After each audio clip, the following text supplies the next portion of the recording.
Guys, এই সে ভাগ্যবান যুবক যে পাইলো 100 টাকার টিকেটে 33 লক্ষ টাকার আলট্রা বাস।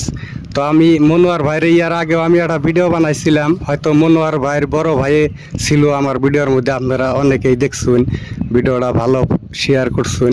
তো ফাইনালি আমি মনোয়ার ভাইয়ের সাথে আছি, এখন মনোয়ার ভাইয়ের দোকানে আছি। তো কিছুমান কথা মনোয়ার ভাইকে জিজ্ঞাসা করি। অ্যাকচুয়ালি প্রত্যেক মানুষেরই জীবনে স্বপ্ন থাকে, হয়তো ভালো বাড়ি হবে, গাড়ি হবে, এরকম স্বপ্ন থাকে। দেওয়ার মালিক উপরওয়ালা, তো আল্লাহ মনোয়ার ভাইকে দিছে, অনেক ভালো লাগছে। মনোয়ার ভাই ঠান্ডা কিছুমান হয়তো কথা আমি জানার জন্য এখন চেষ্টা করতেছি।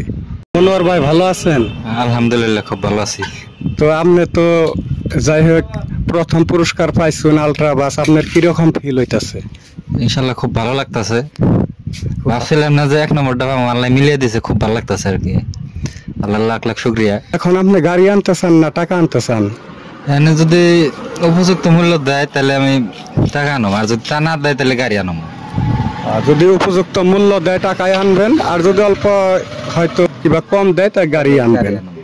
তো অনেক ভালো লাগলো তো শুনলেন গাইস। তো কুমুডির সাথে আপনার তেমন ধরনের আলোচনা হয়েছে? না, আপনি কোনো আলোচনা নাই। তাকে বলে কালকে গেছিলাম আমরা, তারা ফার্স্টে করলো যে গাড়িটা নিয়ে যাও, আমরা গাড়ি নিয়ে যাম। পরাবর করলো যে যদি বেঁচে হোক তাহলে আমার বেঁচাতে যাবো। আমরা কয়েছি এডুকে যে উপযুক্ত মূল্য যদি পাই তাহলে আমরা দিমু, গাড়ি আমরা নিয়ে যাবো। আমার বড় ভাইও গাড়িটা রাখবার নিয়ে খুব আওয়াজ করছে, যদি আনাহারি আনবো ইনশাল্লাহ আর কি। তো গাইস, দোয়া রাখবেন মনোয়ার ভাইয়ের জন্য, যাতে গাড়ি ডাইনা ভালোভাবে চলাইতে পারে। যাই হোক মনোয়ার ভাই, শুনছি আপনি নাকি বহুত টাকার টিকিট ধরছিলেন, এই কথাটা সত্য না? হ্যাঁ সত্য। কত টাকার টিকিট ধরছিলেন, হয়তো কয়টা বহি ধরছিলেন? 54টা বই ধরছিলাম আমি, 54,000 টাকা। তো গাইস, 54,000 টাকার টিকিট ধরছিল। তো আসলে নসিব ভালো, তো ভাল লাগছে, আমাকে অনেক ভালো লাগছে। তো মনোয়ার ভাই, যখন হয়তো আমরা টিকিট কাটি বা 100 টাকার একটা টিকিট নিয়ে হয়তো মনে একটা বিশ্বাস থাকে যে এটাই মারবই।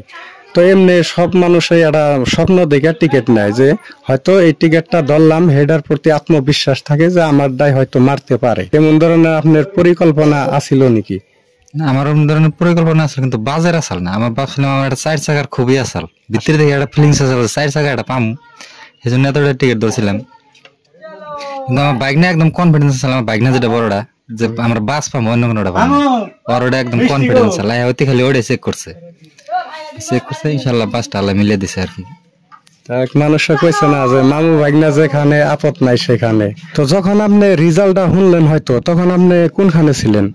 তখন আমি চেন্নাই ছিলাম। 21 তারিখে খেলা হলো, আমি 21 তারিখে চেন্নাই গেছিলাম মেডিকেলে, আমার স্বাস্থ্য বাড়িটার বেমার। তার আগেও নিয়ে গেছিলাম, এই তারিখে নিয়ে আবার ই করে থইলাম। তো হেনে যায় না, আমি সকালে ঘুমের থেকে ওইটা খবরটা পাইছি, আমার ভাগনা বড়টাই আমার খবরটা দিছে। খবরটা শুনে আমি খুব খুশি হয়েছি আর কি। যখন আপনি খবরটা শুনলেন তখন আপনার বিশ্বাস হলো না? না, যখন খবরটা শুনলাম তখন ভাবলাম যে বাইক নিয়ে এতটা টিকিট ধরছে, দেখে জানি আমার নগের ই করা হারে, দেমালি করা হারে। বললাম যে আগে আমার টিকিটটা দাও না, আমি বিশ্বাস করি না, আগে টিকিটটা দেখে নাও।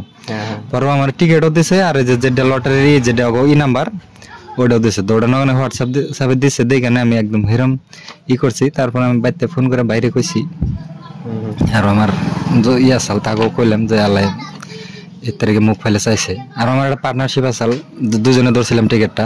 হে আবার আমার লগে আসাল, হে হয়ে আসাল, তারপর আমি ডাক দিয়ে উঠাইলাম, বললাম আমরা টিকিট পাইছি। হে হই না খুব খুশি, আমরা দুজনে খুবই করলাম আর কি। আপনার বন্ধুটার নাম কি ছিল? ফাইজউদ্দিন আহমেদ। পাশাপাশি কিন্তু মনোয়ার ভাই একটা খুব সুন্দর একটা দোকান করে, হার্ডওয়্যার দোকান। তো দোকানটাও আমি দেখে দিই।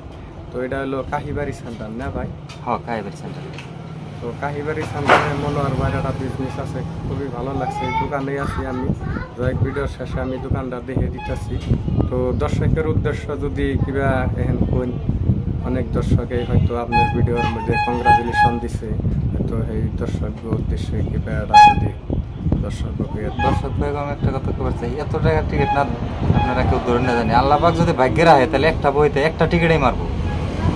আপনারা আমার জন্য দোয়া করবেন, আল্লাহ জানি আমার বাসটা ভালো খাটিবার দেয়, আমি জানি ভালো কামে খাটি, আর জানি কোনো ফাঁক ভঙ্গি না করি এটা।